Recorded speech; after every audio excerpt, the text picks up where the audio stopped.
자, 우리 원소와 원자에 대해서 배워봤는데요. 어, 이 원소들은 굉장히 많이 있어요. 지구에. 그쵸? 118가지나 있다고 했고요. 계속 인공적으로 합성되는 원소들이 생기고 있기 때문에 개수도 많아져요.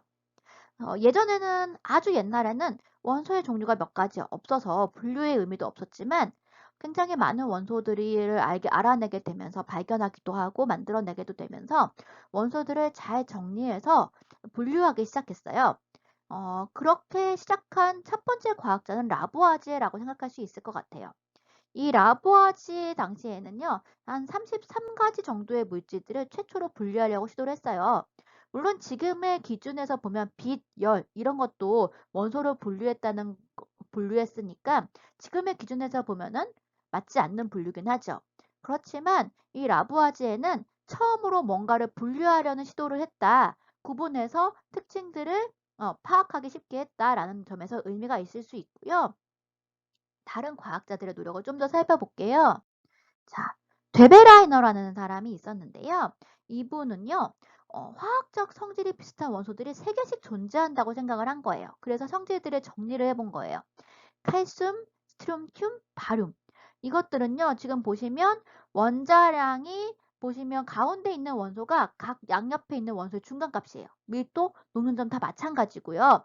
이렇게 해서 세 가지 원소를 묶었어요. 리튬, 나트륨, 칼륨, 또 염소, 브로민, 아이오딘 이렇게 묶었어요. 지금 사실 이 묶인 원소들이 같은 세로줄에 있는 원소들이거든요. 이렇게 해서 분류를 하려는 시도를 했고요. 그 다음에 여기 아까 얘기했던 리튬, 나트륨, 칼륨, 염소, 브로민, 아이오딘. 이거 데베라이너의 새쌍 원소라고 부르는 원소들이에요. 자, 그리고 뉴렌즈라는 사람은요, 옥타브설이라고 부르는데요. 그러니까 한 16가지 원소들을 나열을 해봤더니 원자량이 증가하는 순서대로 배열하면 8번째마다 원소마다 성질이 비슷한 원소가 나타난다는 것을 발견했고요. 그리고 지금 현대의 주기율표와 유사한 주기율표를 만들었던 사람은 러시아의 과학자 멘델레예프란 사람이었어요.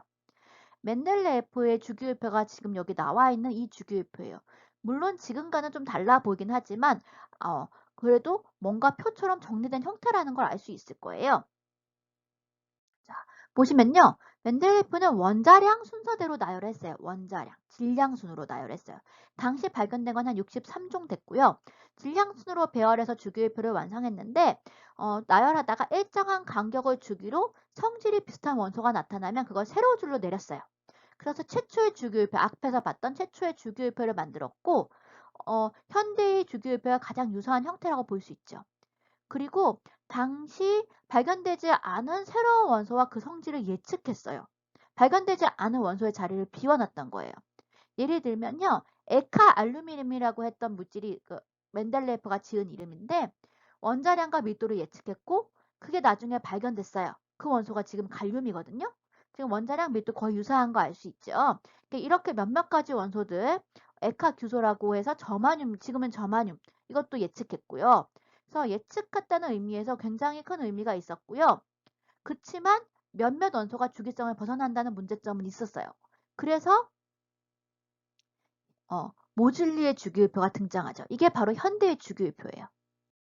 자, 모즐리의 주기율표는요. 이때 당시 모즐리는 X선 연구를 통해서 양성자 수를 알아낼 수 있었어요. 그래서 주기적 성질이 원자량보다는 원자 번호 순으로 나열했을 때가 더 맞을 것이다 라고 생각해서 나열을 했고요. 그러니까 보통 원자량 순서랑 원자 번호 순서랑 비슷한데 몇몇 원소들에서 차이가 조금 생기거든요. 그것 때문에 멘델레프 주기율표가 맞지 않았던 거예요. 그래서 원자 번호 순으로 나열을 했고요. 그래서 주기율표의 가로줄을 주기, 세로줄을 족이라고 했어요. 그리고 같은 족 원소가 화학적 성질이 유사한 것을 알았죠. 예를 들면 할로젠이나 알칼리 금속 같은 것처럼요. 자, 더 현대 주기율표가 이렇게 완성이 된 것이고요. 자, 예를 들면 지금 리튬, 나트륨, 칼륨, 루비듐, 세슘 얘는 요 주기율표 여기 세로줄이 원소거든요. 얘네들을 우리가 알칼리 금속이라고 해요. 이쪽에 수소도 있는데 수소는 아니고요. 수소 아래에 있는 리튬, 나트륨, 칼륨, 루비듐, 세슘을 알칼리 금속이라고 해서 굉장히 물과 반응 잘하고 반응성 아주 크고 이런 것들이 비슷해요. 그래서 알칼리 금속이라 부르고요. 그 다음에 이쪽 2족 해서 3, 4, 5, 6, 7, 8, 9에서 17족에 있는 게 할로젠이라 부르는 거예요. 여기 할로젠인데 주로 소독약으로 많이 쓰여요. 염소, 브로민, 아연이 반응성 굉장히 크고요. 얘네들 비슷해요. 그래서 이렇게 17족 같은 세로질끼리 비슷해요. 이걸 족이라고 하고요. 이렇게 있는 것을 주기라고 보여요. 제일 위에 있는 거 1주기, 두 번째가 2주기, 3주기 이렇게 되는 것이죠. 그 아까 데베라이너의 새쌍 원소들도 염소, 브로민, 아이오딘 맞죠? 그 다음에 리튬, 나트륨, 칼륨 새쌍 원소 여기 세로줄에 있는 애들이 그 새쌍 원소로 분류가 됐던 거였어요. 자, 그러면 이 주기율표 조금 더 볼게요. 아까 주기율표에서 이게 1주기, 여기 2주기, 3주기, 가로줄이 주기였죠? 족, 세로줄이 족이에요. 우리는 3족에서 12족은 전이금속이라고 해가지고 나중에 그건 다뤄요. 어려워요. 전이금속의 화학은. 그래서 지금 우리가 다루는 건 1족, 2족과 13부터 18족 원소들을 주로 다루게 될 거예요. 그래서 중간에 없는 이유는 그것 때문이고요. 자, 같은 주기 원소들과 같은 족 원소들. 같은 족 원소들은 화학적 성질이 유사하다 그랬어요. 아까 화학적 성질은 뭐와 관련이 있다 그랬냐면 원자과 전자수와 관련이 있다고 했죠. 자, 한번 볼게요. 1족 원자과 전자수 다 하나죠. 2족은 원자과 전자수 다 둘이죠. 13족 3개. 쭉 가서 17족 둘 다 7개. 18족은 다 채워졌어요. 원자과 전자수 0이에요. 자, 같은 족 원소는 원자과 전자수가 같으니까 화학적 성질이 유사해요. 같은 주기 원소의 공통점은요. 자, 1주기 원소는 다 첫 번째 껍질만 채워졌어요. 2주기 원소는 두 번째 껍질만 채워졌어요. 3주기 원소는 세 번째 껍질까지 세 번째 껍질에 뭔가 전자가 채워져 있어요. 이렇게 주기성이 나타나는 이유는 이렇게 전자 배치와 관련이 있다라는 걸 알 수 있고요. 이 원소의 주기성에 대한 거는 지금은 자세히 다루지 않을 거고요.